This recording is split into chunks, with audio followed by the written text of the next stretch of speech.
Hello, everybody, and welcome to another edition of Wrestlenomics Radio. I'm Brandon Thurston, broadcasting live and on demand from Buffalo, New York, where today is Sunday, April 30th, 2023. And we are joined today by the man who still has the blue check mark, Chris Gullo. Good morning, everybody. And another man who does not have a blue check mark, like me, Jesse Collings. Hello. No, my application for the blue check mark was still being processed when Elon bought Twitter, so I think that was the end of my ability to get a blue check mark. Yes. If you have $8, though, you could have one. But anyway, we talked about that last week.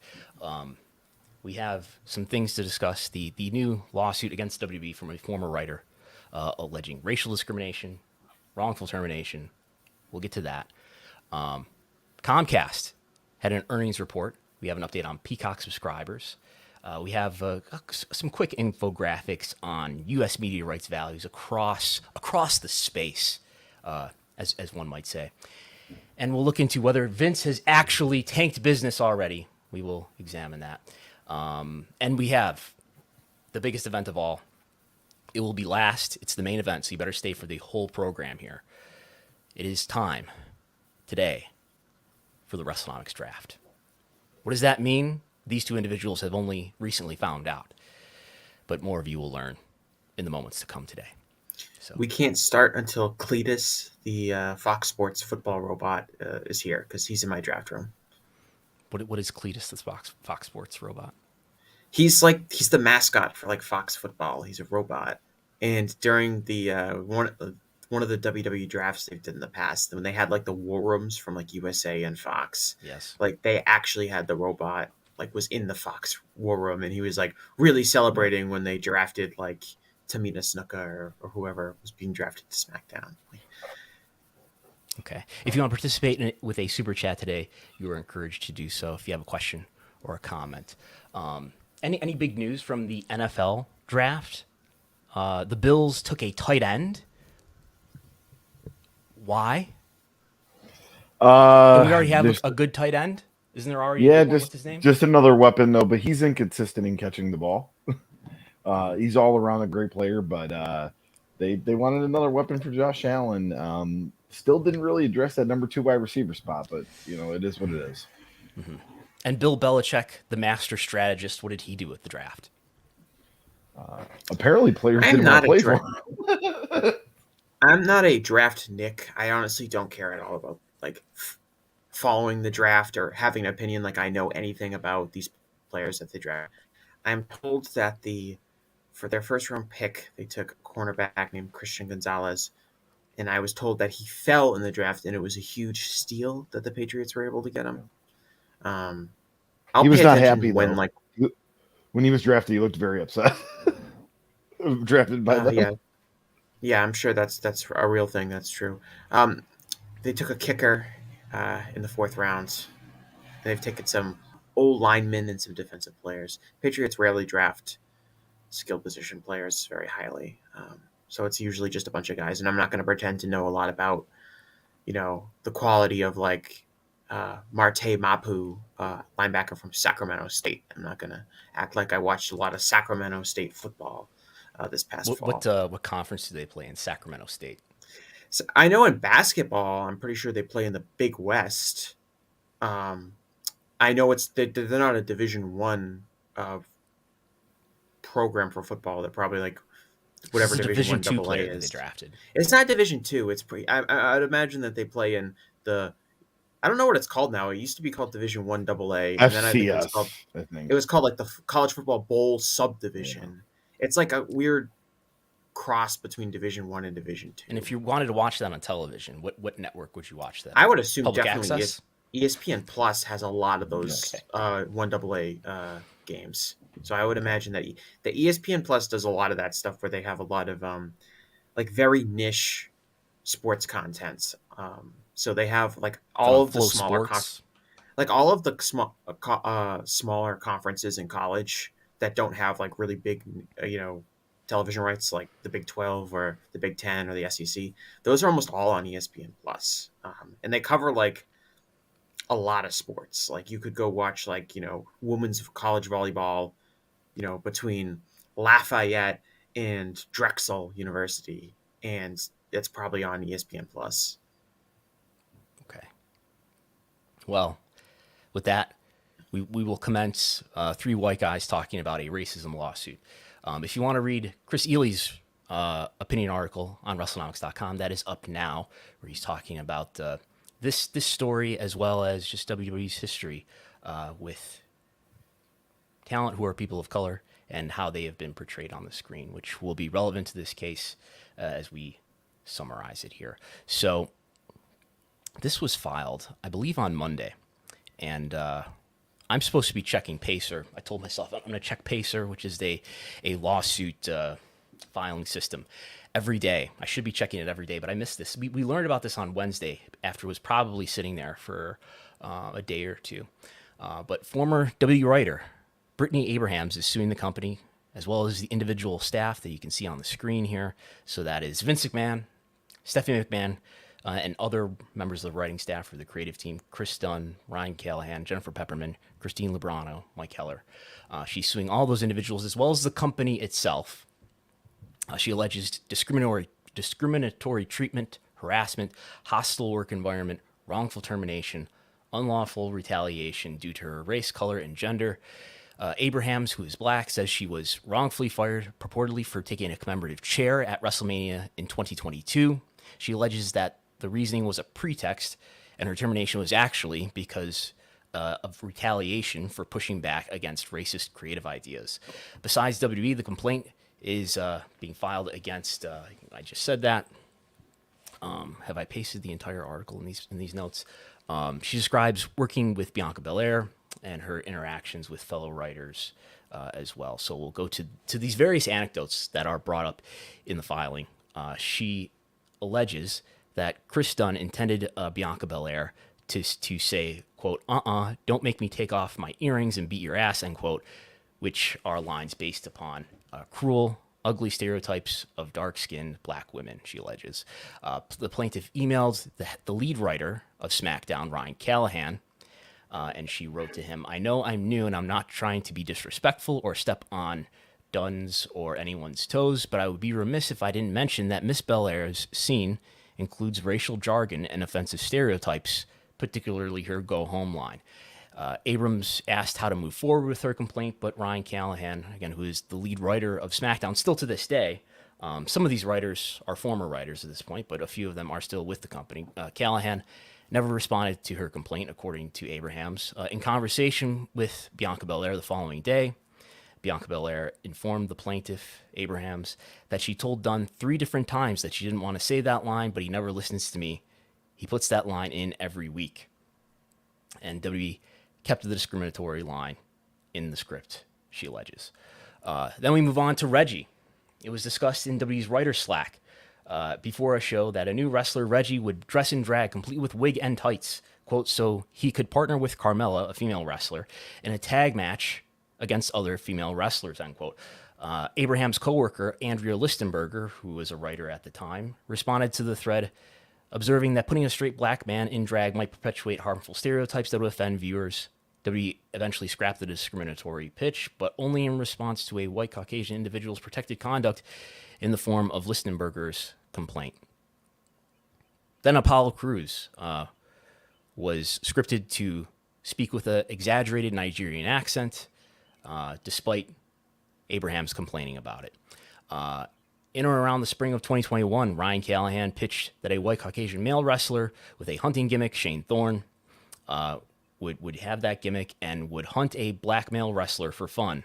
The complaint says, in a nutshell, the said hunting gimmick pitch was for Thorne and Reggie quote, since Shane is Australian, we should make him a crocodile hunter, and instead of hunting crocodiles, he hunts people, end quote. Holding Reggie captive in cages was also discussed. Abrahams again objected to her superior's racially motivated misconduct, specifically stating that a gimmick where a white man hunts a black African-American man for sport is racist. Ryan Callahan is alleged to have laughed and sarcastically responded, oh, is that a bad thing? Afterwards, the plaintiff spoke to another writer, Brian Parisi, who revealed that he agreed with the plaintiff, but that the pitch was racist, but that he felt too nervous to speak up about it. And then we go to an interaction that Abrahams says she had with Jennifer Pepperman, who is another writer who is still with the company. According to the plaintiff, Pepperman discriminatorily treated her and other Black and African American W employees poorly compared to other similarly situated white and Caucasian counterparts. Pepperman routinely and unjustifiably raised her voice, Abraham says, and made rude comments about the plaintiff and other Black and African American W employees. Pepperman would snap at plaintiff and her similarly situated Black and African American counterparts or deliberately berate them in front of everyone else. Despite Abraham's complaining about this, she says, W failed to take any immediate action or corrective response. This, in and around November 2021, a Black female writer's assistant was fired after reporting W's lead writer, Ryan Callahan, created a racially hostile environment against African American employees. In the course of an investigation in response to that, Abrahams described to HR discrimination and hostile work environment related to Pepperman. Abrahams described racist and sexist pitches from Callahan, but no action was taken by WE, in her view, to correct that. Abrahams and another female Black writer, Kyla Silvers, pitched a storyline involving Aaliyah, Mansoor, and Angel Garza, in which Mansoor would have a secret he's keeping from Aaliyah. Ryan Callahan suggested, according to her, how about his secret is he's behind the 9/11 attacks? Silvers nervously laughed and said, let's not do that. Let's talk about the other part of the pitch. Callahan is alleged to have said, oh, I guess you're the lead writer now. Another writer, Mike Heller, shared a sexist pitch for a Muslim female wrestler, wherein the said female wrestler lacked authority over her own body and mind. Heller's pitch included Angel Garza being forward and aggressive in his efforts to date Aaliyah, Aaliyah being easily swayed by Angel's evil tactics, and Aaliyah being confused about which guy she should date, oscillating between two men until the end of the storyline. This led to a meeting between Abrahams and Christine Lobrano, who is the Senior Vice President of Creative Writing Operations. She is still in that role as far as we know, where Lobrano met with Abrahams and Silvers and downplayed Heller's and Callahan's discriminatory remarks, allegedly. She says that she heard it was a joke and wacky things are said in the writer room all the time. When the plaintiff indicated that that doesn't make it okay, Lobrano is alleged to have responded, I know, but look at the waves we're making in the company. 4 years ago, no woman worked on the creative writers team. And she advised the plaintiff to be careful to pick and choose your battles. Then at Wrestlemania, just over a year ago in 2022, she took a commemorative chair from the floor. This is the Wrestlemania commemorative chair that we're seeing on the screen here, I suppose. Many other writers took chairs. They were not punished. She was fired as a result of this. She claims that this is a pretext for firing her as retaliation to her various complaints about racist pitches and other pitches that she complained about. She is seeking an award of damages in an amount to be determined at trial, so she's not naming an amount of money that she's looking for. So that's where we are. She's being defended by the Cochran firm. Yes, the firm that was founded by Johnny Cochran of O.J. Simpson trial fame. So it'll be interesting to see how W responds to this. There may be pressure to settle this because the merger is coming up. W may want this litigation, maybe other litigation, maybe the MLW litigation for that matter, off the books before the merger is complete. But we'll see. Any thoughts on this? Well, I think there's two different primary ways people talk about this, or what I've seen people talk about this. And we could talk about it from like a legal sense of like, ooh, do we think that this will hold up in court? What do we think a judge would say about this? Will WWE settle? Those kind of aspects of it. Which is a complicated legal matter, and I'm probably not the best person to be judging that. But we can also talk about this in a way of like, what does this say about WWE? What does it say about their writing team? Some of these pitches that you described, some of them we didn't see on television, right? So they got kiboshed at some point. We didn't see Mansoor saying he was responsible for 9/11. We didn't see, the Aaliyah, Hector Garza angle. We didn't see Apollo Crews using the exaggerated Nigerian accent. We did see Apollo Crews. And there are We did see Bianca Belair using that line. I mean, I haven't gone back in the video archives, but she alleges that it was uttered on the air. We've and we've heard of other stories and things like that. Just in recent years, there was the Jordan Miles T-shirt, the ACH T-shirt, from a few years ago in NXT.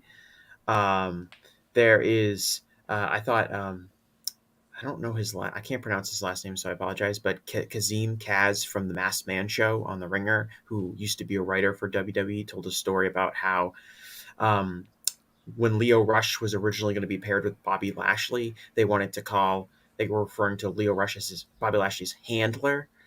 And Kaz told a story about how he went to Vince McMahon and had to argue on behalf of why they shouldn't call him a handler and why instead to call him a hype man. And then he had to explain in great detail what hype man means to Vince. But there are plenty of incidents that we can point to and say that maybe the writing staff, and by extension Vince McMahon, who is ultimately overseeing and responsible for the writing staff, do not have the most racially sensitive ideas. And this goes back to the history of pro wrestling, which is always coasted off of stereotypes, usually far after the rest of entertainment has kind of shed coasting off of those stereotypes. And it's just really evident in Vince's historical creative that when Vince wants you to get a personality, when Vince wants to get you a new character, he often leans on cultural, racial, and national stereotypes for that person. And we've seen that over and over again. Even just looking at the main roster now, okay, the Legado del Fantasma, right? They're in NXT. The gimmick is they're kind of like South American and Latin American businessmen. They come up to the main roster, and now they have to be the LWO. They got to be the Latino World Order, and they got to wear these Mexican shirts that have the Mexican flag on them because they have to be more outwardly Mexican because that's how Vince sees talent. And this is purportedly in an era where Triple H has more creative influence than ever, and Vince is back, but perhaps not in as much influence as he was in before last year, July. Walter can't be Walter. He has to be Gunther, and he has to be more German because Walter wasn't German enough of a name. He's got to have a more obviously German name because he's got to be more German. Yeah, I mean, right here in the context of this lawsuit, you have Shane Thorne who's Australian, has to be given an Australian crocodile instead of a crocodile hunter. He'll hunt people. Right. Have you seen, there's a photo of him at a house show kind of wearing the getup of that character. Yeah. That's been going around of him. Yeah, he's got to be the crocodile hunter. I mean, I would point to what's alleged in this filing, in this complaint. As far as, yes, there's a lot of ideas here that didn't make it to screen. Now she's complaining too about how her criticism or her response to these ideas was not taken seriously. But it's not surprising that this sort of thing would be happening in the writer's room that is led ultimately by Vince McMahon. It doesn't sound like Vince McMahon was in these rooms, but he's the head of creative, and that's who they're working for. And in recent years, we've seen Jinder Mahal in 2017. He as Chris Ely wrote in his article that just went up this morning, he sort of had to be a heel because he was Indian, or that was his. He was basically an evil foreigner in 2017, and he used he did racist things towards, said racist things towards Shinsuke Nakamura in the course of their program working together. I believe Vince himself, the year is 2015, he does a promo with Roman Reigns where he tells Roman Reigns as a way of getting heel heat, you're one generation removed from having a bone in your nose. So it's believable that there's some sort of cultural systemic influence in WWE's creative that allows for racist ideas. It's still, Vince longs for the days when this was more permissible, that you could use racist tropes and racist stereotypes to get a response from an audience. I mean, Vince, I would sum up Vince's creative as Vince is not like pop culturally literate at all. And I feel like his idea of characters are rough archetypes that would exist in like a 1950s cartoon. And so everyone just has to lean into like this lowest common denominator archetype. And if you're not a white wrestler from America, it's almost always going to be based on your heritage or your culture or what makes you different. And I guess there's a difference between, right? Is Vince racist, right? Oh, Vince has, Martin Luther King Jr. is a big idol of Vince, and Every they year always he plays a Martin Luther King Jr. video on Martin Luther King Jr. Day. So yeah. And so is give him a break. Vince can't be racist, but I definitely think that the sensibilities are just from a creative end are not there to reach a 2023 audience. And that's why we see, we could talk about the pitch ideas, but we see so much of it make television. And the Apollo Crews one is a great example because now we have some evidence to see how if there was pushback in the writers' room against the Apollo Crews thing, which it seems like there was, if you believe this lawsuit, and yet that still made television. Um, and there's still stuff on the show today that you could point to. Yeah, I mean, Akira Tozawa, remember when they were doing the ninja gimmick like a couple years ago? Another too? one, That's yeah. another example, yeah.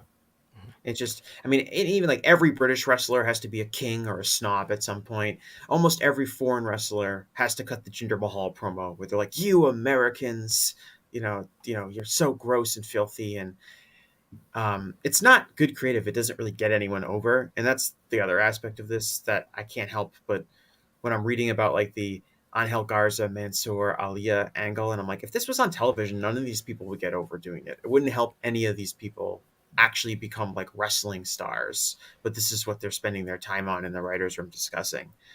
Are you familiar with the term Flanderization? Right. It's when a character Simpsons fan. devolves into being kind of a one-note joke. Right. Which, again, I'm not the biggest Simpsons fan, but purportedly, Ned Flanders became more reductive and more simple and dumber as the seasons went on in The Simpsons. And I think there's something very similar in Vince's approach to creative, in that he probably views it as a marketing strategy. I have to use the most base thing that I see in this person, and I see that as the most marketable thing about them. And WWE has had an increasingly diverse roster, and I think that has, in some ways, further encouraged Vince to rely on stereotypes and further increase the hazards for him to put stereotypes on the screen, despite sort of wider culture moving in the other direction.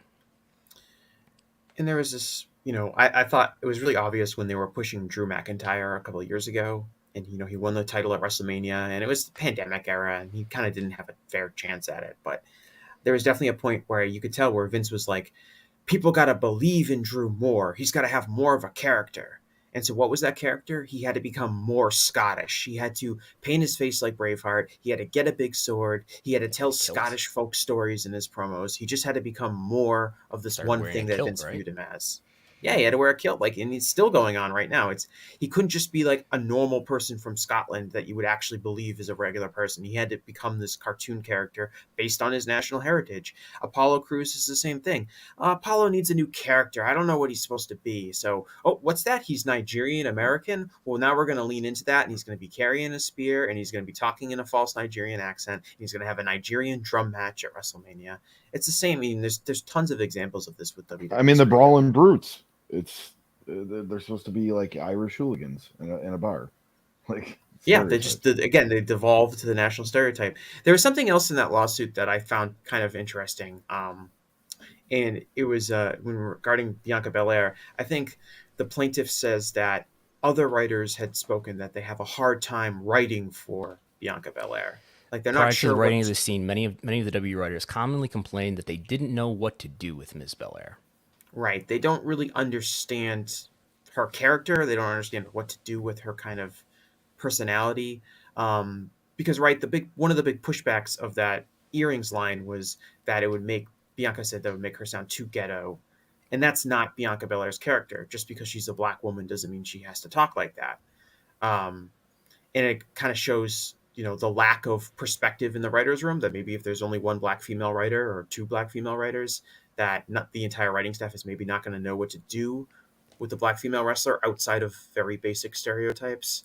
And it's kind of reflective in like what Bianca Belair has actually been doing for the past year, where yes, she has been protected. Yes, she has won all her matches and she's been champion for a year, but she's not necessarily being engaged in like the most interesting storylines or feuds. I think her whole feud with Damage Control has been going on forever and has been largely disappointing. Her build up for her WrestleMania match against Asuka didn't necessarily have a ton of creative juice put into it. It's kind of obvious that the writing staff or whoever is in charge of creative in WWE these days does not have like a ton of awesome ideas for Bianca Belair, and she's kind of just treading water, despite the fact that she's still being protected and presented at a high level. But there's clearly not a lot of creative direction put for her character in her feuds. Okay. Well, again, we have the article that's up for free right now on Wrestlenomics.com by Chris Ely talking about this subject. We urge you to check that out. I think everyone in the chat is in deep agreement with everything that we're saying, so we appreciate everyone in the chat. So we will move to the Comcast earnings report. Comcast reported this past Thursday their first quarter earnings. I'm going to reference a summary by John Pollock of Post Wrestling. Peacock is still losing a lot of money, of course, but Peacock subscribers are up slightly sequentially. 22 million subscribers. Which is year over year is up a lot. It's up 60% from the prior Q1. That was a Q1 that had the Super Bowl in it, unlike this year. It was a Q1 that had the Olympics in it, unlike this year. But Peacock remains a major source of losses for the company, with the streamer losing approximately $704 million throughout the quarter, although its revenue increased 45% to $685. So they're $685 million in revenue, $705 million in expenses. So it's losing. So it's not expenses. It's losing $705 million. So their expenses are probably the combination of those two, over $1 billion. Previously, Comcast had projected $3 billion in losses for 2023, which represents the peak year for losses for Peacock. So this is happening, of course, while Comcast is also a cable company. They reported some losses in their cable subscribers, as they have been. That's not some new trend, of course. So subscribers are continuing to grow a little bit, at least for Comcast. They were at, I believe they reported over 20 million. They don't break this out in the same sort of detail that they break out their subscriber counts and things of that nature. They sort of put a line in there in the earnings report saying this is how many Peacock subscribers we got, but they do give a numeric value to it. At least there's no mere year-over-year percentage differences as we get for, say, WWE viewership on Peacock. So Peacock subscribers are still growing a little bit. We also had some big news coming out of NBCU, in that Jeff Shell, who is the CEO, or was the CEO of NBC Universal, he resigned. This was news that came out last week, late Sunday, just after we were done recording last week. An SEC filing was published this past week saying Shell, quote, engaged in inappropriate conduct with a female employee, including allegations of sexual harassment, end quote. Shell made a statement saying he had an inappropriate relationship with a woman in the company, which he deeply regrets. He said, quote, I'm truly sorry I let my Comcast and NBC Universal colleagues down, end quote. Shell, who had been with Comcast for about 2 decades. He left the company immediately. Taking his place is NBCU executive Mike Cavanaugh. He said on the Comcast call that there will be no strategy change at NBC Universal. He's already been part of setting broad strategies with the overall leadership throughout the organization, and Jeff Shell leaving doesn't change that. So at least we could say, this is not like, say, when Brett White's left WBD, when the merger went into effect and some leadership changed, and there was, AEW anxiety about what that would mean for AEW. Will WBD still like wrestling, even though they've got some leadership changes? Kathleen Finch is in that role. Anyway, this is a totally different setting here. It's NBCU. They obviously do major business with WWE, both in terms of Peacock and in terms of Raw and NXT and Ms. and Mrs. Does this mean maybe the new leaders won't like wrestling? Probably not a big deal at all. I don't expect this is going to, I don't see any reason to think that this is going to be meaningfully different for WWE's current negotiations, perhaps with NBC Universal for Raw or maybe other properties. But in WWE is so significant within NBCU's umbrella that the idea of, oh, does this person like wrestling? Do they not like wrestling? Probably doesn't play that big of a factor, right? In the sense that, like, USA Network really needs WWE, particularly Raw, to survive as a channel. Raw is USA Network's biggest show by a wide margin. Nick Khan uses the talking line. It's the biggest show times 3, but it's I don't know if it's that far ahead, but it's very far ahead of anything else on the USA Network.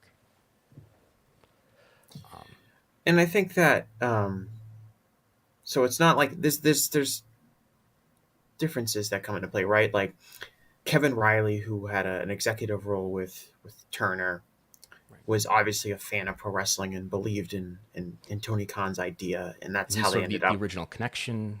Right. That's how they ended up on Turner Networks, and that in that case, it really matters to have like an advocate, and someone who really likes pro wrestling or believes in pro wrestling as a content, going to bat for you, right? But once you're on the network and once you're delivering, #1 ratings almost every Monday night, not during football season, like WWE Raw is, and you've been there for 30 years or for the better part of 30 years, I don't think you don't necessarily need a champion or an advocate for you, because your record speaks for yourself and you're so important to the network in general. What is Bonnie Hammer? Is she fully retired? She has some sort of Wrestlenomics Hall of Famer. Bonnie Hammer. She's still on the corporate website as some sort of leader still with NBC Universal. And for people that don't know, Bonnie Hammer is longtime NBCU executive who's always been very a big champion of pro wrestling and WWE, and has played a major role in establishing WWE and NBCU's relationship. She's the vice chairman of NBC Universal is her official title. She's not retired yet, because that's one of those things where she was talking about she's going to retire. Like, I feel like this is something that's been talked about for like 10 years. Nick mentioned that they still work with her. When he was on one of his interviews, he was asked, who do you work with on those deals? And he said, well, we're across Pete Bacavella, I think is one of the names who's often mentioned in media rights negotiations, but Jeff Shell and Bonnie Hammer he mentioned, and I think a few others too. If this was Fox and not NBCU that was seeing this shakeup, I think that maybe it would be a little more consequential, because SmackDown on Fox is not necessarily as important to the Fox brand as like Monday Night Raw is to USA or the WWE library on Peacock. So I think like if that was the case, but because it's NBCU, I don't think it really is going to play that big of a factor. Yes, I thought there was some irony in WWE's biggest business partner by a fairly wide margin. There's no doubt about that. Something like 30-40% of WWE's annual revenue comes from NBC Universal by way of the Raw rights, the Peacock rights. CEO of that company had an inappropriate relationship with an employee and resigns. I would like to be in the room when Vince McMahon was briefed on that news. So anyway, if we look at the progression over time of these TV rights fees, here's U.S. subscribers across streaming. Peacock is probably, in my estimation, above Paramount Plus, but below ESPN Plus. So on the lower tier, certainly, of where these streaming services are across the U.S. So in a tier higher than that, likely is certainly is Disney Plus, Hulu, and probably the Max, the combined HBO and Discovery Plus will be in that range too, and Netflix well above the rest of them. And I have here on the chart in the sort of bluish green the MVPD. Does anyone know what MVPD stands for? I assume it has something to do with cable subscribers. Multi-channel video programming distributor, something like that. It's basically cable satellite, and then we have vMVPD, which is the virtual, that is YouTube TV, Sling, Hulu Live. Mm-hmm. So if you combine all that together, I have to do some estimating to get to this number, but you combine all that together, you have about 77 million subscribers, and that's declining over time. Are we getting to the point on the current trajectory? Let's take the trailing, 6 quarters or something like that. On that trajectory, are we getting to the point where like that number will be lower than the biggest streaming service, Netflix? It's not going to happen anytime soon, but it is going to get closer. That gap is going to get closer. But we could say that there's more households that subscribe to at least one streaming service than there are households that subscribe to traditional pay TV. That's already happening, and so that's I don't know what it means, but it's something to keep our eye on is the way that people consume media and the amount of money that they spend on that media changes over time. I did Google Trends on Peacock, as it's obviously not telling me like what the subscriber rate is, but what's the interest? Are people searching for Peacock more? Because maybe that means more people are signing up. And what we see in the Google Trends for Peacock is we've got some really big peaks here for February 2022. That's got to be the Super Bowl, right, of last year. And then we see a really big peak here around Thanksgiving. There were Thanksgiving games, football games on Peacock, I'm guessing. Does that sound right? This past November? Well, NBC gets the primetime one, so I think they like Simulcast, co-stream it. Yeah. And was there any bump here for WrestleMania week this year? Yeah, a relative bump. It's nothing on the scale of these NFL bumps, as you would expect. The NFL interest is fathoms above WWE interest, but during WrestleMania week, we do see a tick up from the following weeks. And what about in the week prior? We do see this bump over here in 2022, which is an increase over the weeks before it. So we are seeing an increase in searching around Peacock around WrestleMania time, which is what you should expect, I think, if W is really helping that service. And then what about WrestleMania itself? WrestleMania itself, the searches for WrestleMania were at their highest point since at least 2019. I didn't look at weekly. You don't get weekly granularity if you go further back than a time course of like 5 years. But searches for the WrestleMania topic were higher in 2023 than they were in 2022, 2021, 2020, or even pre-pandemic 2019, which I think is reflective of this notion that I believe that W interest is at a higher point than in previous years. Especially with WrestleMania this year. It was definitely, if you compared it to WrestleManias over the past few years, it definitely felt like there was much more interest in the top, match and the top key matches and the angles going into it. And I think that shows that when you have a major star like Dominic Mysterio, that metrics are going to increase. So,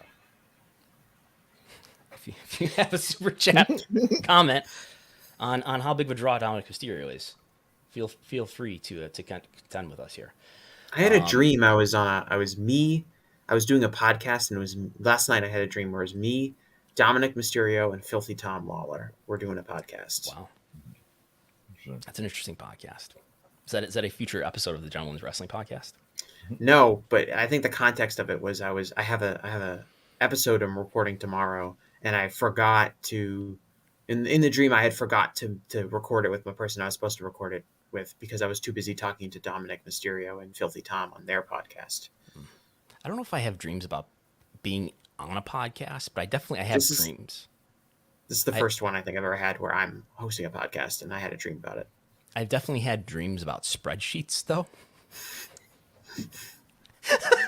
And I have had dreams about programming in Python code. Like you're trying to fill something out, you just can't do it for some reason. I don't know. I can't describe I can't remember what the whole story was, but I've definitely had like Excel spreadsheet dreams where I am in an Excel spreadsheet trying to make something happen.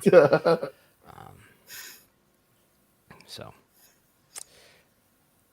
$28 billion is how much money is being spent by U.S. media companies on annual live sports rights. $28 billion. Almost half of that is coming from the NFL in the form of over $12 billion per year. This is not the other contracts worth a bajillion $billion. This is just in 1 year. 1 year. About 12.25 billion. I did not include the yet to be completed bar rights that they have to work out with the NFL ticket, but $12 billion a year just for the NFL. And where does WE fall here? They're over here on the far right if you're watching in video, and then we have a very small circle over here that is AEW. And if we look at this in a clearer comparison on this slide, we see that I was kind of surprised, I guess, that WWE is getting more. This is including the Peacock deal. This is Raw, SmackDown, and Peacock combined. $675 million, which is just a little bit more than the NHL gets. So you could say WWE a more valuable media property than the NHL. Does is this for these sports leagues? Is this factoring in the like local affiliate deals as well? That's true. You probably get over WWE when you include regional sports networks, even though So this is they're just in like a for the collapse. NHL, it's just their deal with This is ESPN just and Warner Brothers Warner. Discovery. Yeah, this is WBD and ESPN combined. Mhm. Average annual value. Yeah, and that would at least not to say that the NFL isn't crushing everyone else because they definitely aren't. The NFL doesn't have any of those types of deals, right? Right. All of NFL's programming is tied up in some sort of national television distribution method, as opposed to like NBA and MLB, which also have these, in some cases, very lucrative regional sports network deals and things like that. For now, at least. Yeah. So NFL is obviously the biggest by more than, it's probably like 4 times the NBA, something like that. NBA is number 2, as you'd expect. Major League Baseball is number 3. I guess that's a good point. This doesn't include any of the RSN money, whatever's left of it. The Olympics are number 4. So the major 3 sports, team sports, and then the Olympics are actually number 4. This is just U.S. This is not including international. Followed by the Big Ten, followed by March Madness, followed by the SEC, followed by NASCAR. These all these properties, more live sports revenue than WWE, NASCAR, and the PGA, $700 million a year. And then we get to just under $700 million a year, WWE. And we have Are these current deals too? Like not with extensions? Yeah, because Big 12 is probably going to be more than WWE shortly. I think next year. I'm figuring out that math right now. Has the Big Ten? What's in process? Pac-12. I'm not sure. I would have to look. Let's see. Big 12 is. Yeah, I might think be they able to tell finalized here. that. I'll have to look. Maybe I'm confusing with the Big. Maybe they didn't finalize yet. And part of these come with who has been negotiated lately Oh no, and yeah, who they is did. not, right? I think you've discovered an error in our data here, Gullo. This is incorrectly totaling the current and the previous values for the Big 12. Yeah. So the current value for the Big 12, well, the next deal, which will begin in 2025 for the Big 12, Yeah, is which is 380. 2.2 over 6 years. Yeah, 380. So this Big 12 should be 380, which would put it between UEFA and MLS. okay. So my mistake. But AEW is more valuable than Notre Dame with NBCU. Wimbledon, which is probably a limited amount of content, and USGA, which is golf. Yes. Okay. And the Big East. Small.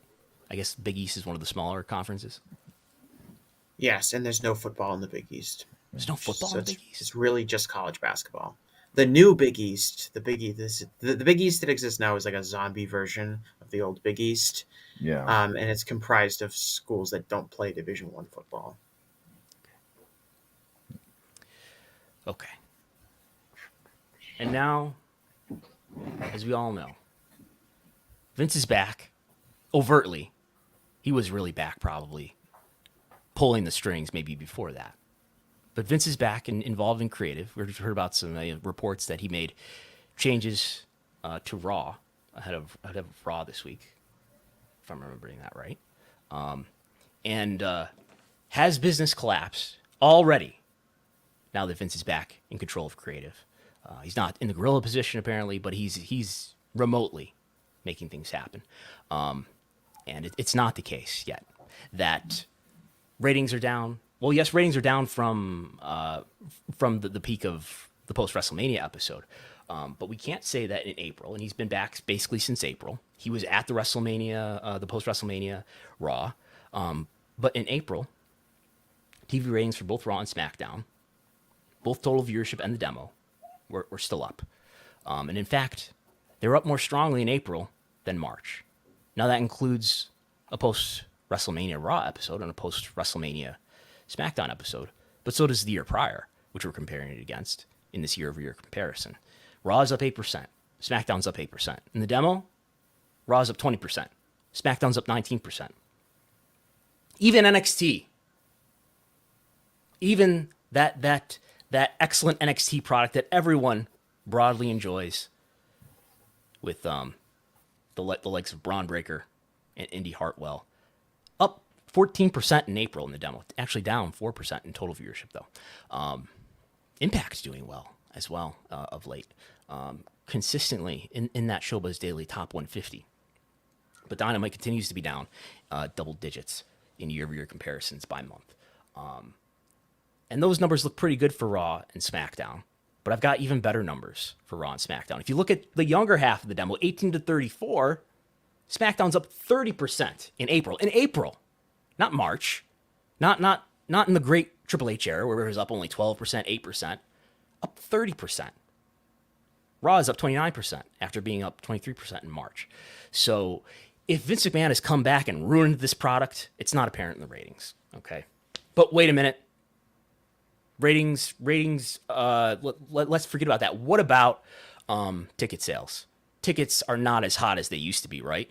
Well, here I've got more ratings information, but I already made my point.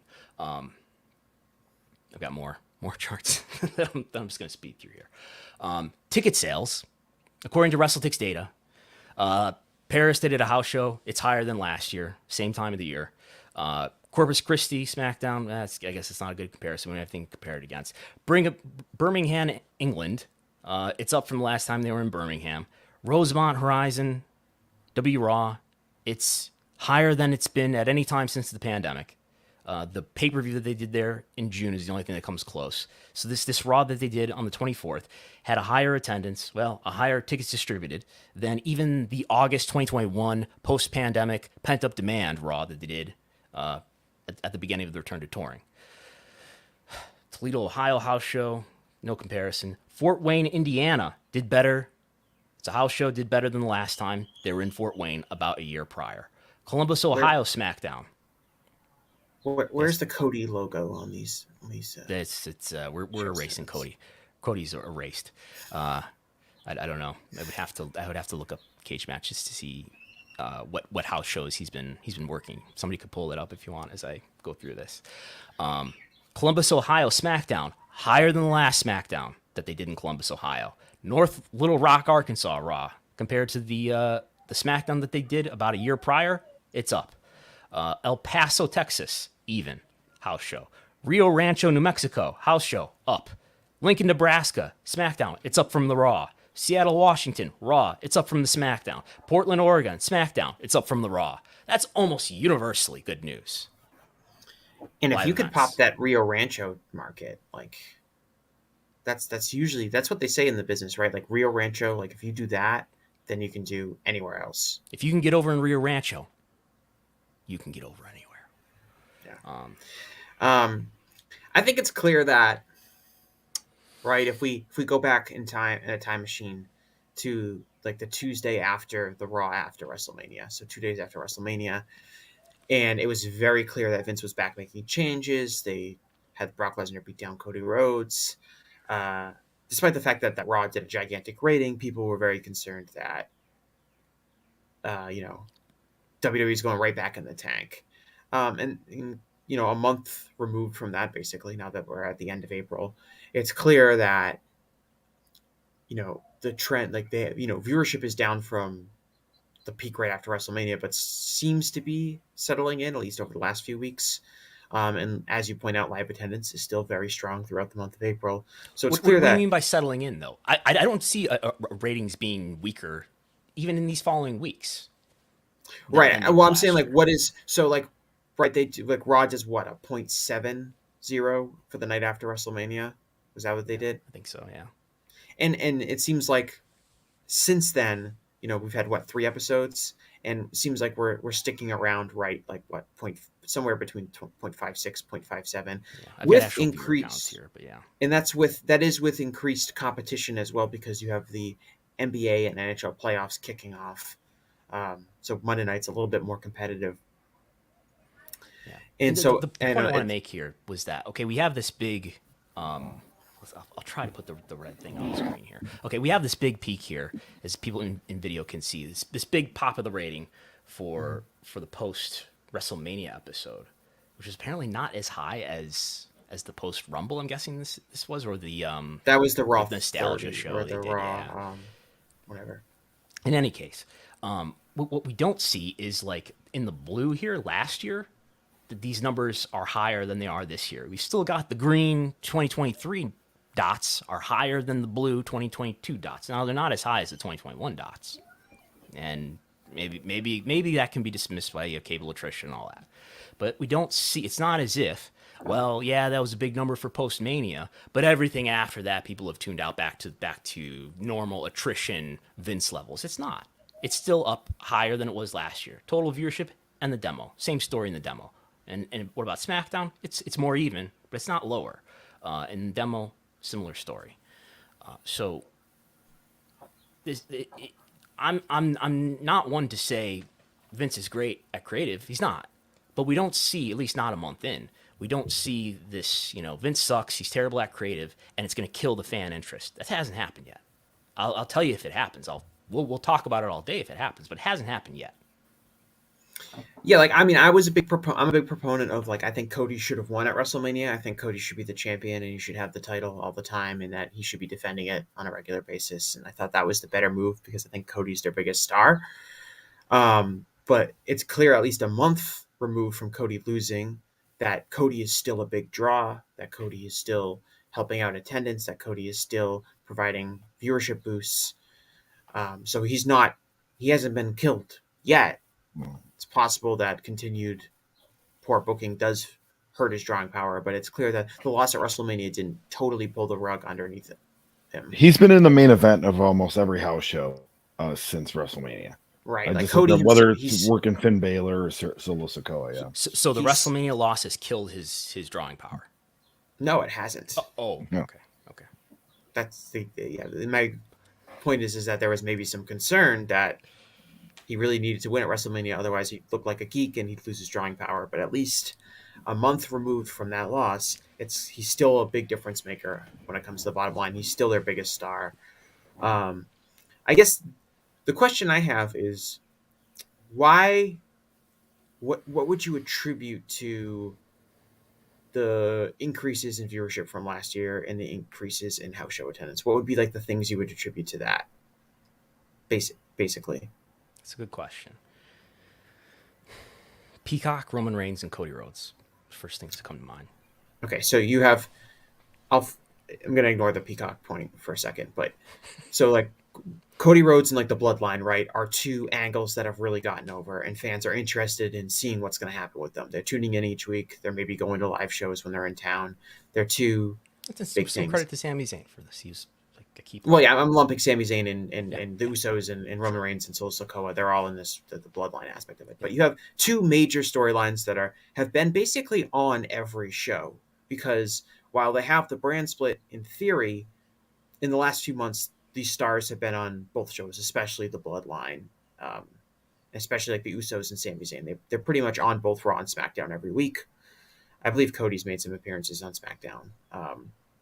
And Cody's obviously a big star on Raw. And so being able to kind of have your biggest acts on both Raw and SmackDown have probably benefited WWE lately, and have been kind of responsible in some ways for, the viewership in April holding up really well. And so now that why go into a brand split where you are now going to take your most over acts and kind of superimpose limits on where they can appear? Yeah. And I want to be clear, this data and point I'm trying to make does not say anything about a brand split and any consequence that might have, because it hasn't. The draft has happened, but the brand split shows and the results of that have not been on the screen yet. Right, and so I guess splitting the title off again, I think it's a discussion we could have in a moment. Yeah, I think you have some really over acts at the moment, and being able to use those acts on all of your programming have been really important to WWE. And for kind of an unknown reason, they're going back to limiting their ability to appear on both shows. And I don't know why you would do that from a business perspective. Looking at, I think if you look at these tables that we're looking at here, which would show the ratings for Raw and for SmackDown monthly on a year-over-year basis, it's easy to craft a narrative that wow, it was SmackDown, and I want to say, well, what was big on SmackDown was the Bloodline angle and all that storyline. That because what we see is early in the year, we see year over year positive differences in SmackDown that we do not see in Raw in the late part of the year. In September, October, November, December, yes, Raw is going against Monday Night Football, but it was in the prior year too, and it's flat or down. Raw was flat or down throughout the football season compared to last year, also against the football season. But SmackDown started to improve year over year in that time, and then Raw followed. Who came back at the beginning of the year? Cody Rhodes came back to Raw and was on Raw a lot in the beginning of the year. So that narrative adds up with the data that I interpret here. Now, I think there's, it appears to me a very much a Vince-driven decision to do a brand split again. Maybe there's some strategic reasons in terms of making arguments to the two TV companies that you have to renegotiate rights with, in terms of saying, wow, the brand split will really make the rosters exclusive and will help us, sustain and improve ratings. But the opposite of that is true, right? The ability to have all of the stars on both shows is beneficial to both Raw and SmackDown. Yeah, Like, I'm not that's what the evidence advocating seems that, to but I'm suggest. just saying that maybe that's a thought. It's not an argument that I would necessarily advocate or defend. It's the brand split in general has always been something that people have always advocated for because the logic at the most basic level checks out, right? Which is like, we're going to make one show the exclusive home of certain stars, and since they're the only show that you can watch that are going to have these stars, people are going to want to watch that show and that show only. So it makes each Raw and SmackDown feel different and exclusive and all of that kind of stuff. But that's never really been bared out, and no matter how many times that they've tried to brand split, it always But in seems better. 2016, a really serious thing happened in 2016 when they did the brand split that began in that year. In July 2016, SmackDown went from being a B show to being to its ratings improving quite a bit because it had an exclusive roster, and it became no longer just a 2-hour B show, but it became sort of a separate company, a separate promotion. And I think subsequent to that, it allowed WWE to make a better TV deal than they would have otherwise, because instead of just dealing out Raw and a show that wasn't as strong as Raw, they were able to deal out SmackDown to Fox to make a lot more money than they would have otherwise. And it's not necessarily like the brand split is not necessarily a great idea if in a perfect world, I would say. But I think it forced Vince to have discipline. It played just too, it addressed some of his weaknesses in not being able to be a disciplined booker. So I think it was effective in that way for Vince's particular weaknesses. If he can stick to the brand split being the brand split and not coming up with different reasons, which he has demonstrated in recent years that he cannot. What have they done? They had the wild card rule, right? Yes. Right. There was like a 3 Vince wrestlers changes his mind rule. Each show can show up per week. A superstar issues a challenge to a wrestler from the other show. Mm-hmm. Yes. But we're going back to brand identity. Do you think that Raw and SmackDown should have different identities for the product? When I was a kid, SmackDown was TV PG, I think, and then Raw was TV 14. Mm-hmm. And the shows felt a little Nick bit talked different. with the White Shed guys a couple of weeks ago about maybe we could in the 9 o'clock or 10 o'clock hour be more TV 14 than TV PG. I don't know. I don't know that stuff matters a whole lot. I don't think that stuff matters a whole lot. I'm just saying that if you're asking, like, can we do violence and blood and swear words? I don't think that makes a big difference. Specifically like a more mature product on one brand, just something that makes it feel different. Yeah. From like a product perspective, and like the Paul Heyman written SmackDowns felt different than what was happening on Raw. Yeah, it was still WWE, but there was like a real tone to this is a SmackDown show and this is a Raw show. And I wonder if that could be implemented today, because that would really help differentiate the two products beyond just a roster split. Sure. But I think what we've seen demonstrated in the last 6 to 8 months is that ratings improved without that. So what do you need it for? And I think a component in this is having one major, at least on the men's side, major champion. And now you're saying, nah, I don't want to do that anymore. Yeah, I mean, it's a complicated issue because you could also like, okay, when Reigns comes on, does SmackDown do a big rating for like the one SmackDown a month Reigns is on? I don't know, but SmackDown ratings improved at the end of the year, in the last 4 months of the year, and they're still improving the first 4 months of this year. Right. So can we point to Roman Reigns for that when the evidence shows that when he's on the show, when he's not on the show, difference is relatively the same. As the key player, but is the idea of Roman Reigns being a big star and the idea that it's kind of helped signify a hierarchy within WWE? Has that helped the rest of the product, even if he's not even there? Yeah. It's an interesting idea. I'm sure I'm open to the idea that it's possible. Yeah, I think as whether or not he's on the screen, his involvement in maybe the hierarchy or in the storyline is the central part of what's working about that, and has contributed, I think, essentially to SmackDown ratings improving. Mm-hmm. And why you would weaken that, I think, has no good reason why you would weaken the title that has been a component in him being the wrestler that everyone wants to beat and cannot beat, and is the goal that everyone is going towards. Why you would lessen that is beyond me, and it sounds like a Vince McMahon idea to me. I wonder if it's to have a touring champion too that will make all the house shows, make all that. Like Cody will say if Cody wins this, or Rollins, or whoever. And there were no other belts. So you had to create a new one. It's true. Roman only has one title, right? There'd be no way to take it off of him. Anyway. Unless, I don't know, I'm going to talk about creative. Does the title mean at all? Like, do titles mean anything at all, realistically, though? Roman Reigns' title certainly did. Does it? Yes. I think so.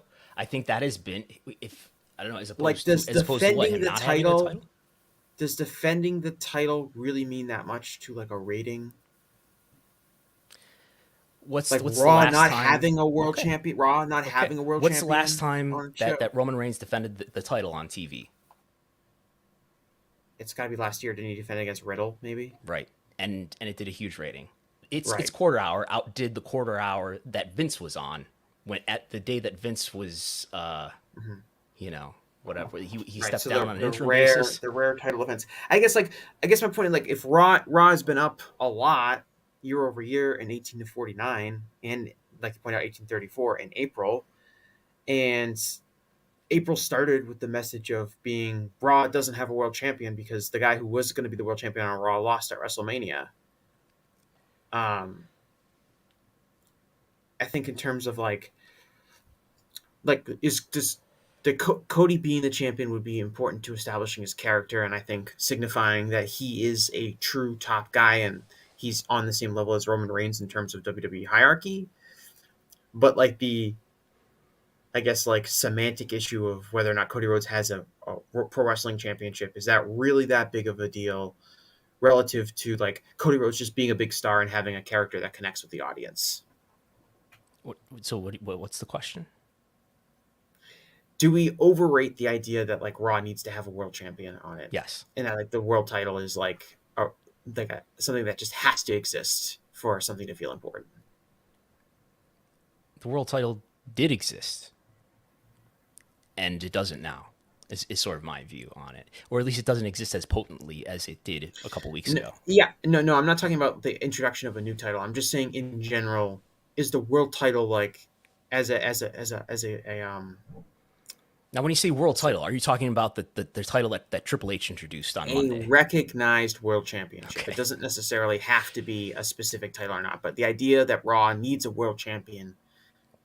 I don't think so. Draw because look at their ratings. They didn't have their own world champion. Yes, this is precisely my point. Did we overrate the idea of like a world championship mattering? Yes. The turnaround on Raw has not been because there's a new world champion on Raw. The turnaround in Raw has largely been because Cody Rhodes is a big star that the fans believe in and the fans want to see, not necessarily that he has a world championship belt.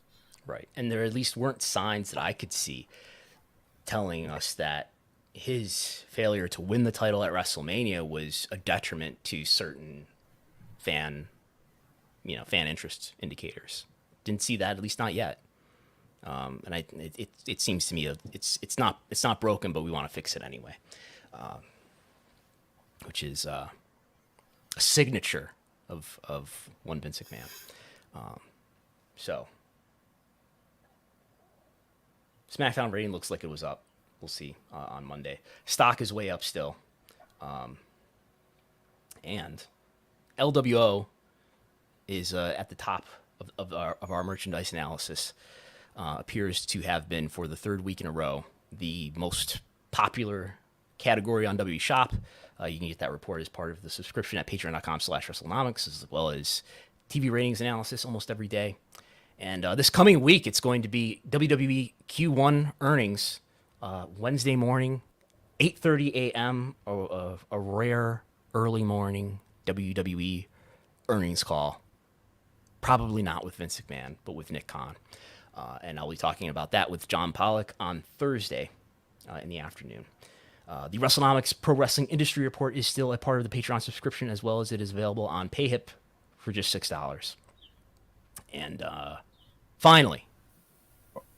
Oh, I was going to say before we did that. Oh, let's. Yeah, okay. Yeah. We do have a super chat that came in a little bit after our topic, a couple topics ago. Okay. So let's address that, and then we'll go to the draft. Super chat is from Big Time Baxter. Was WWE badly underpaid by NBC Universal Comcast before Fox came in?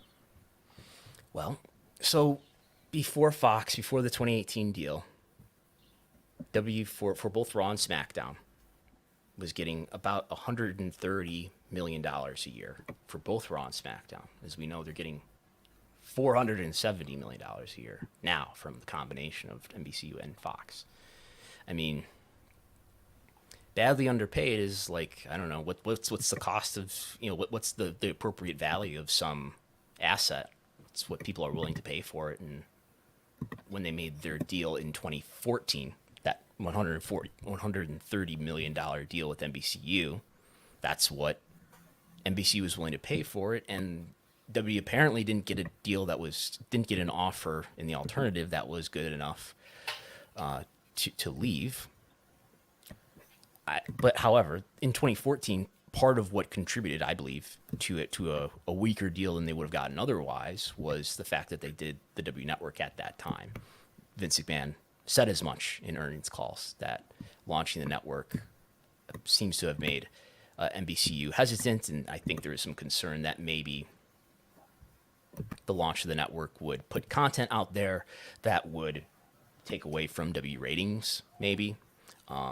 And they didn't get as strong of an upgrade. The 2x to 3x upgrade that Vince had hyped to, I believe it was Mike Hickey from Benchmark, promising Mike Hickey that he could put him in a hammerlock if they didn't get at least a 2x upgrade. They only got a 1.7x upgrade. So I think the choice to do the network, one of the costs of it was a weaker TV deal than they would have gotten otherwise. In that sense, you could say that they were underpaid. But a huge factor in getting a bigger and better deal was strengthening SmackDown to a degree that made it a far more valuable show. And that was because of the brand split. And I don't like the brand split, okay? Mm-hmm.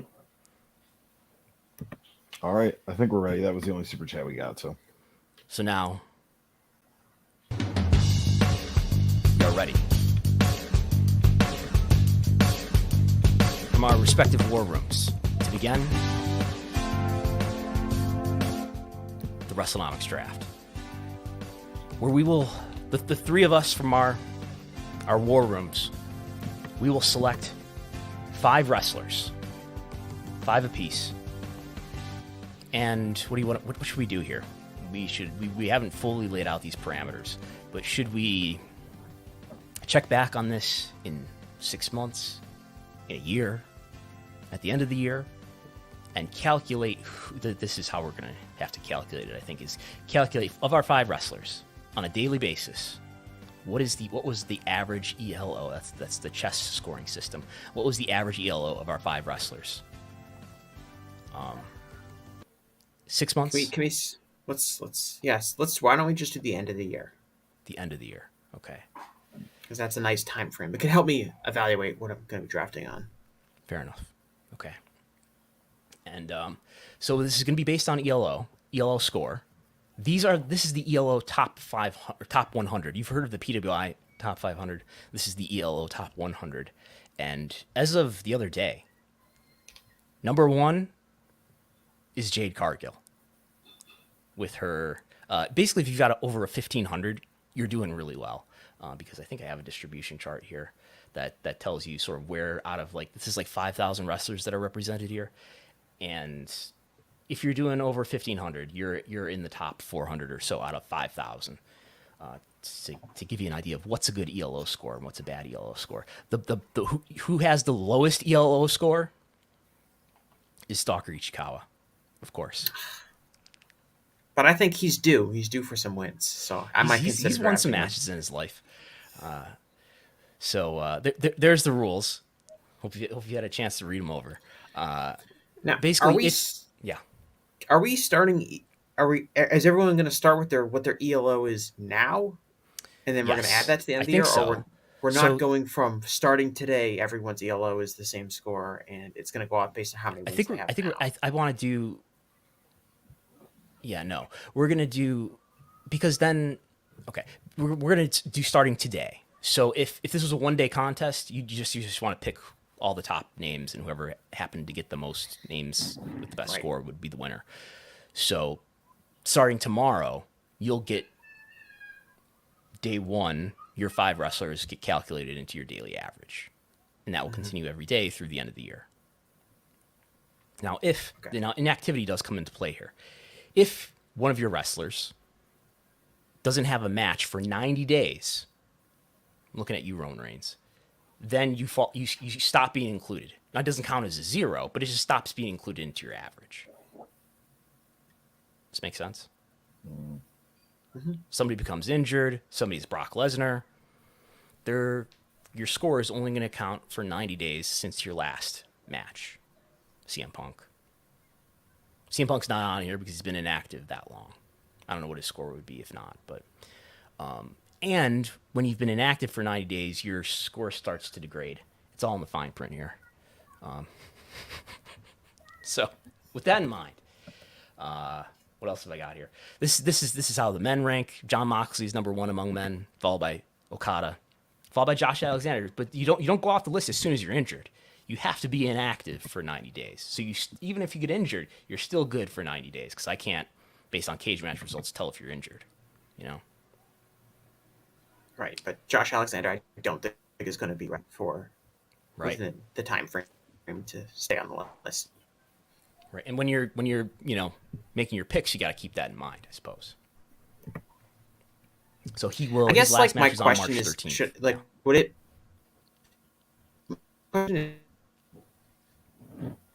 Question is ranked highly. Breaking up for you, Gullo? Can you say it again?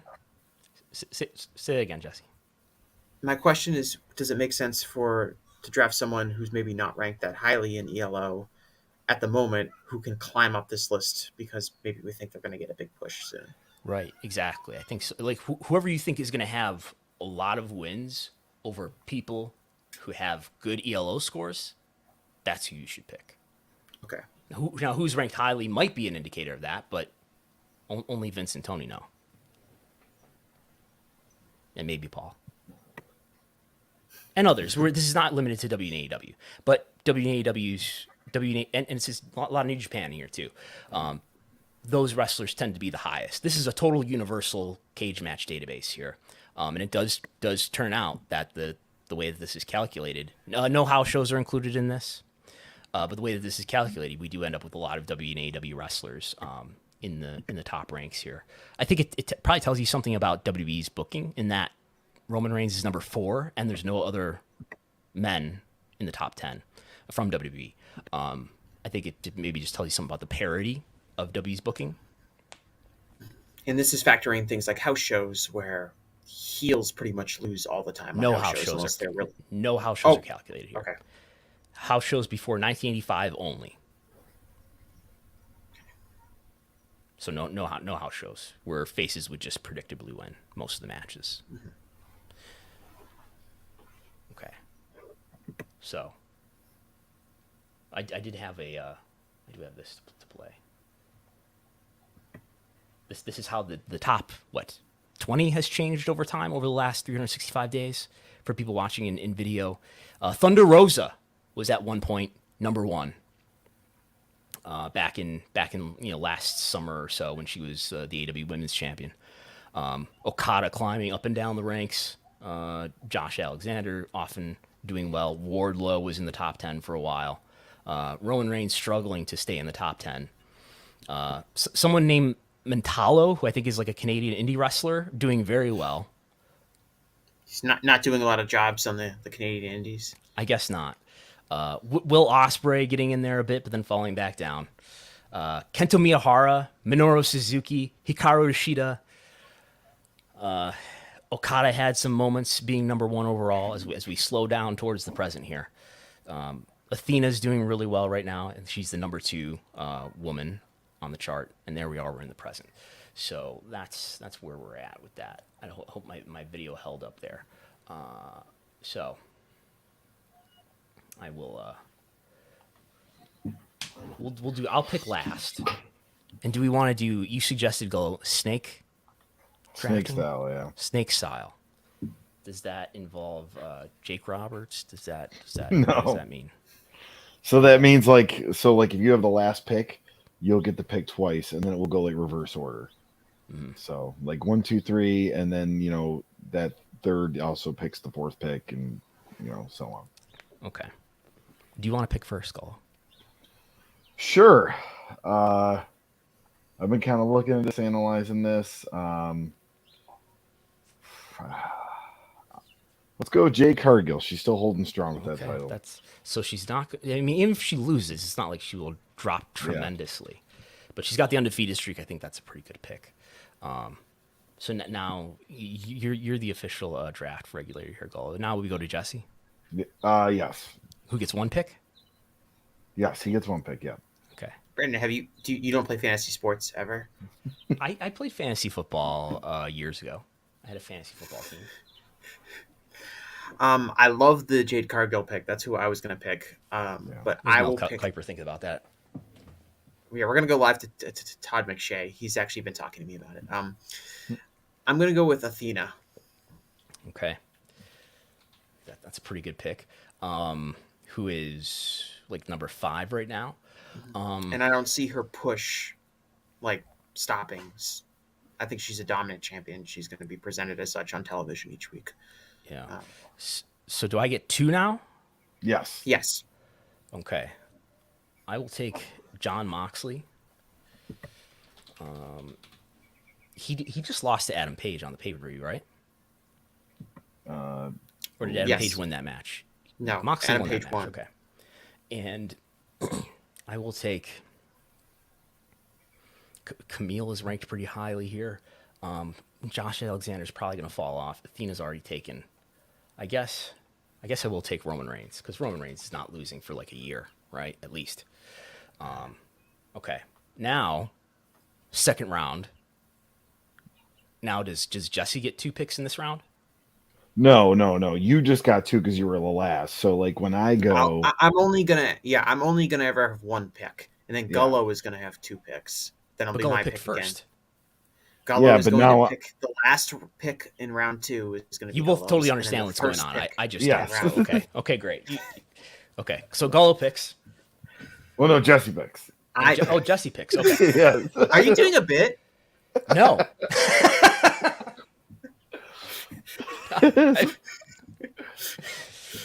All right. This is very interesting. This is a very interesting exercise. Okay. Look at the top 100 on the screen here. I'm curious. I really would like. I guess what I'm really missing is I'd like a better understanding of how quickly someone can rise someone who's not here.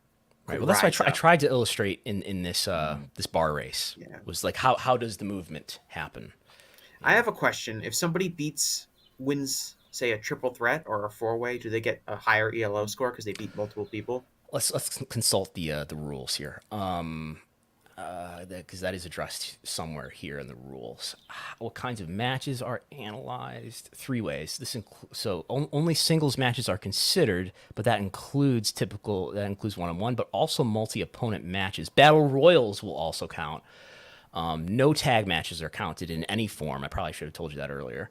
All wrestlers' entire singles histories.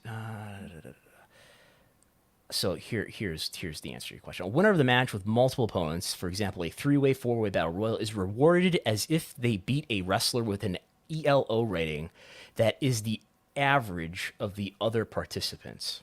Okay, so you don't get multiple credit. You kind of just get a you win as if you beat the average of your opponents. Someone with the average ELO of your opponents. And it's a very complicated math formula. I could show you the math formula, but I couldn't explain it to you. But I'm going to take Wardlow. Wardlow. Okay. And now it's Jesse's turn. Now it's Gullo's turn. I'm going to take Gunther. He takes Gunther. Okay. And then... you get 2. Okay. Yes, I get 2. Thanks, Sally. And then I'm going to take Sonata. Sonata. Is Sonata all caps Sonata? Yeah. Yes. Okay. Now, no one has taken Okada yet, right? No. It's my turn, right? No, it's Jesse's turn. Fuck. Okay.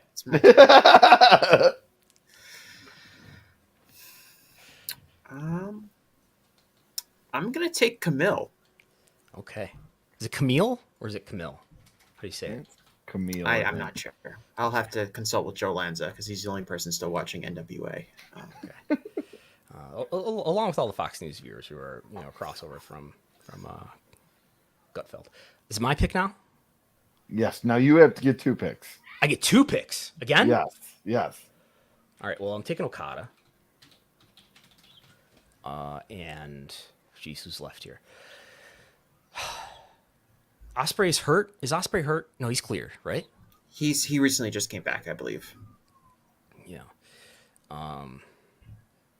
Orange Cassidy probably going to keep that all Atlantic title, that international title, whatever it's called. Is anybody else going to go on a big hot streak that we anticipate some big push for in the latter half of 2023? So we're leaving Josh Alexander off because he's got a pretty serious injury, right? What's he got? He tore his ACL, I think. Tore his ACL. Oh wow, he's probably out for 8 to 12 months, right? Yeah, it might have been. I can't remember specifically what the injury is, but it was one of those 8 to 12 month injuries, and I think it might have been tore his ACL. He might have tore his Achilles or something else, but okay. It was a pretty nasty injury for him. Sheeta, has she wrestled in a while? Has she not wrestled in some time? Is she on here? I don't think she's been around since. Yeah, she hasn't wrestled since March 12th. She wrestled on March 12th. Oh, Saraya heel turn, I should say. Yeah. Okay, she wrestled on March 12th, though. But it's not like she's about to win a title or something like that to really, right? Because it's Jade Cargill and Jamie Hayter. If you're just beating people on Dark, that's not a bad way to rack up. Because Dark does count. That's why Abaddon is so high. Yeah. Right. I'll go with Hikaru Shida. Okay. So now it's my pick. No idea how you guys know this. Okay. Here's the top 100. We have still left here Will Ospreay out of the top slots here. Of course, Josh Alexander, Minoru Suzuki, Wardlow. Watch Gullo's cursor here on the Google slides here. That could indicate that he might be picking Shingo Takagi soon. The thing is, I don't trust Noah to book anyone well. So some of these promotions, I kind of want to pick Jake Lee. I'm they just made him GHC champion. He's going to get a lot of. Is he even in the top 100 here? He is. He's near the top of the second column. But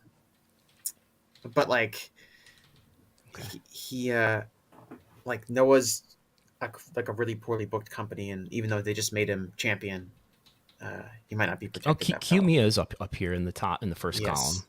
Yes. But I would never stake anything on Kaito Kiyomiya winning a big match.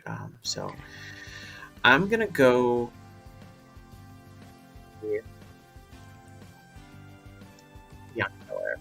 Bianca Belair. Yeah. Okay. And it's Gull's pick now? Yep. We're gonna go Orange Cassidy. Okay. And then, Do you have 2 picks? Yes. Okay. And this will be my last pick. Yeah. Yeah.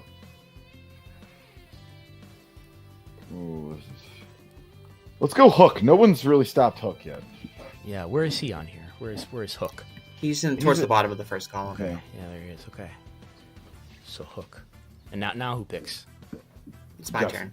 Okay. This might come back to if are people who have not. I don't know if this man is eligible, because he hasn't wrestled. I don't know when the last time he wrestled was, and I don't see him in the top 100. But can I draft Nick Aldis? You can draft anyone you want. Okay, I'll take Nick Aldis as my Okay. kind of wild card pick. Okay. Oh man, now I have a pick. I have one more. He took Sonata way down here, but he is the champion. He's probably bound to rise unless he's a short-term champion. Let's see here. Daisuke Sekimoto is ranked pretty highly here. Is he getting booked strongly in, like, was it All Japan? Big Japan? I know he's Big Japan, but he's probably working in All Japan too, right? He hasn't been working All Japan from what I can tell. I actually can't tell you where he's working, but I've been following at least the Champions Carnival, and he's not in the Champions Carnival. And he has. I don't think he's been around in All Japan for a little bit. Okay. Did Siri win a title on that Stardom show that I only watched the main event of? I haven't watched the Stardom show. I couldn't tell you. Right, there's a lot of value here in some of these smaller promotion stars that are maybe just beating the crap out of people. Right. If you're following the pro indies, man, you got an advantage here. My problem with the pro guys is I don't know how many singles matches some of these people are going to wrestle. Right. Like if we're talking about how many big, like even if Sonata is champion for a long time, like how many big singles wins is he really getting? He has 2 or 3 title defenses over a 6-month span. Plus, you have the G1 coming up in New Japan, and your top stars are going to lose to some other top stars. Right. There could be a lot of volatility there. Yeah. Yeah. That's why I was a little afraid to take them. But perhaps you could also say if someone goes like 9-1 in their G1 block and they beat a bunch of other top stars, that'd probably give them a big boost too. All right. I will take Shingo. Take Shingo Takagi. He just lost 2 days ago. He lost. Well, he's still ranked, unless that match was not calculated here. He's still ranked. He was what? Just lost to Tai Chi. 4, 5, 6, 7, 8. He's number 8. But that was for the King of Pro Wrestling title. I'm surprised none of us took Enrique Cito. Who? He's second from the bottom in the third column. I'm just picking random names. Marco here. Estrada. Joe Henry, Chris Weiss. I know who Joe Hendry is. Yeah. Tomihana Kaiser. I don't know who that is.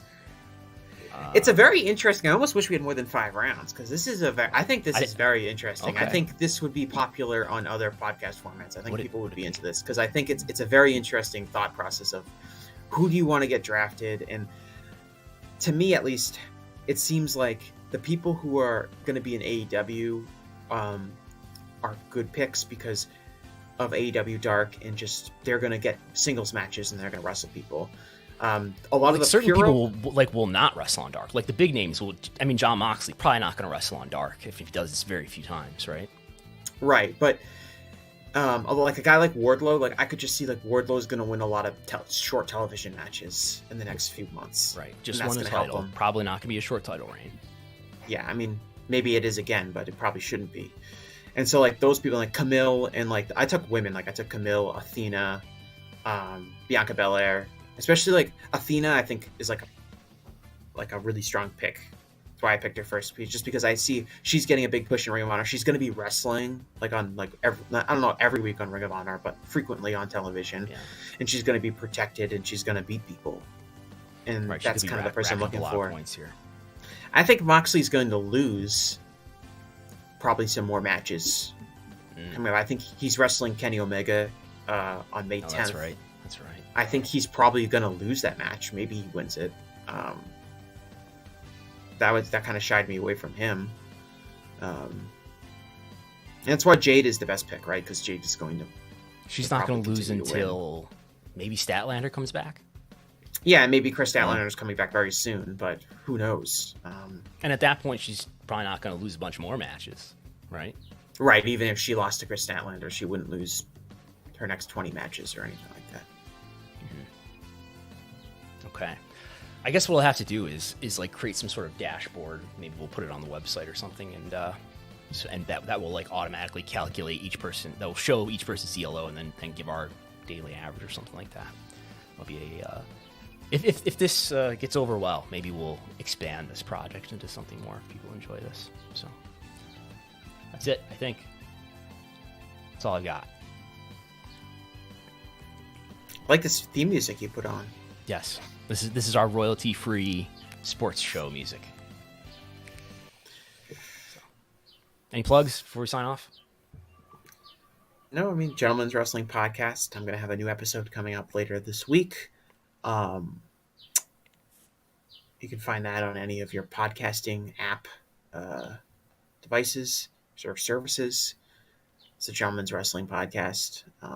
Had an article run on Voices of Wrestling this week talking about Vince McMahon and kind of the dual standard that society decides to treat him by, as opposed to other powerful media executives who have been undermined by sexual assault allegations and other similar allegations that people can check out. It's gotten a lot of hits, I know, for VOW this week. So people can check that out. Good draw. Are you a draw for VOW? Yeah, I would say I wouldn't say like I'm Hulk Hogan, but I would say maybe Bret Hart. Rhodes. Oh, Bret Hart. Okay. Oh, I wish I was Cody Rhodes. Realistically, Cody Rhodes is a Hall of Fame.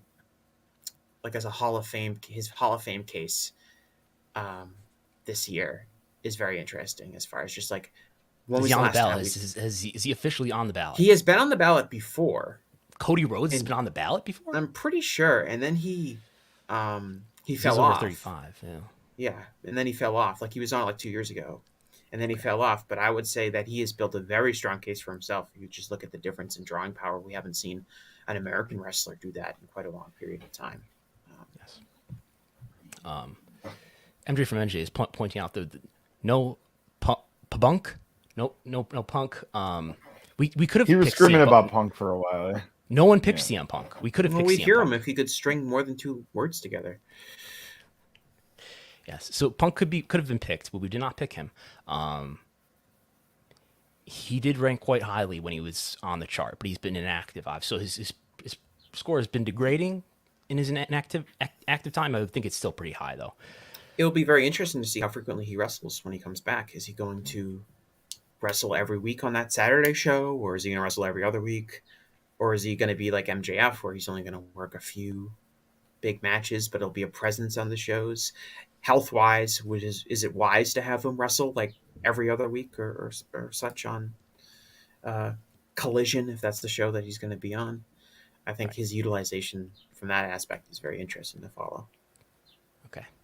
All right. We will be back next Sunday, 11 a.m. Eastern. Right? Yeah. And thanks everybody for listening and subscribing. Talk to you next time.